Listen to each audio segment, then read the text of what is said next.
أهلاً ومرحباً بكم معنا. اليوم نأخذكم في جولة إلى الرباط، تحديداً لملعب مولاي الحسن. في حركة كبيرة هناك. أهلا بك. فعلا الملعب حاليا ورشة عمل ضخمة، والتركيز الآن على تركيب السقف للمدرجات الجديدة. مصادرنا بتقول إنها مرحلة مهمة جداً. إحنا بنتابع الموضوع من خلال تقارير وصور ميدانية لمشاريع البنية التحتية الرياضية بالمغرب. هدفنا نفهم بالضبط إيه اللي بيحصل وأهميته. تمام. السقف ده مش مجرد إضافة شكلية، لا، دي خطوة أساسية في تحديث الملعب كله. الصحيح. الصور اللي وصلتنا بتوري بداية تركيب الهيكل المعدني الأساسي.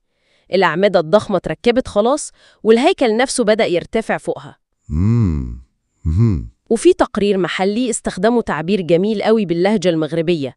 قالوا السقف بدأ يطلب راسه، كأنه بيقول خلاص معالمي بدأت تبان وشكل النهائي بيظهر. بالظبط. التعبير ده بيلخص المرحلة دي بشكل ممتاز، وهي دي النقطة المهمة. التقدم ده مش مجرد صيانة عادية. إزاي؟ لو حطيناه في السياق الأكبر هنفهم. الأشغال دي جزء لا يتجزأ من استعدادات المغرب لاستضافة أحداث كروية كبيرة جاية. طبعاً كأس الأمم الأفريقية 2025 وكأس العالم 2030 مع إسبانيا والبرتغال. بالظبط. فالموضوع أكبر من مجرد تطوير ملعب واحد، ده رهان وطني شامل لرفع مستوى كل الملاعب المغربية المعايير عالمية: جودة، أمان، وحتى الشكل الجمالي. يعني الطموح هو إن الملاعب المغربية كلها تكون على مستوى عالمي، مش بس استعداداً للبطولات دي؟ أكيد. تركيب سقف بالحجم ده، واللي واضح إنه بيستخدم هياكل معدنية جاهزة عشان يسرعوا الشغل، ده دليل على الطموح ده، الجودة العالية والانتهاء في الوقت المناسب. طيب هل التحديث بيشمل حاجات تانية غير السقف في ملعب مولاي الحسن، ولا هو ده الأبرز حالياً؟ لا طبعا، هو الأبرز إعلاميا دلوقتي عشان مرحلته واضحة، لكن التقارير بتتكلم عن عملية تحديث شامل.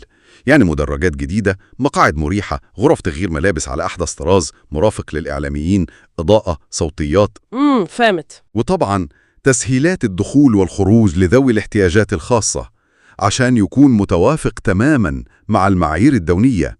بنبني ملعب عصري متكامل. ده يخلينا نتكلم عن وتيرة العمل. واضح إنها سريعة ومكثفة. هل في أي كلام عن تحديات بخصوص الوقت، خصوصاً إن البطولات بتقرب؟ شوفي، الهدف المعلن دايما هو الانتهاء في الموعد المحدد وبأعلى جودة ممكنة.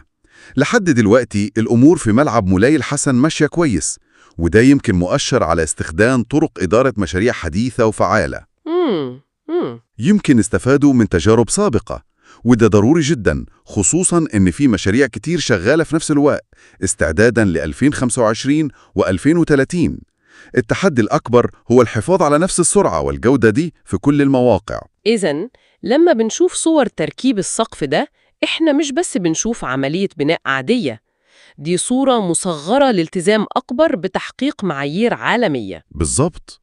دي علامة مهمة جدا في المشروع، بتدل على مرحلة متقدمة من التحديث، وبتعكس حجم الاستثمار الكبير في البنية التحتية الرياضية بالمغرب. ممتاز. ده بيأكد إن الطموح مش مجرد استضافة الأحداث وخلاص، لأ، الهدف هو ترك إرث رياضي دائم، بنية تحتية تفيد الرياضة المغربية لسنوات طويلة.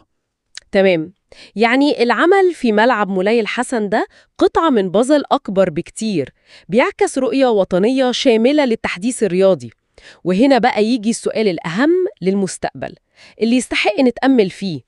بعيداً عن أجواء البطولات والأضواء العالمية، إزاي الملاعب الحديثة دي والمرافق المتطورة ممكن فعلاً تغير الواقع الرياضي اليومي للمغاربة؟ سؤال مهم فعلاً.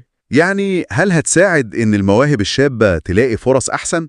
وإزاي هتؤثر على الحياة الاجتماعية والاقتصادية في المدن اللي فيها الملاعب دي على المدى الطويل؟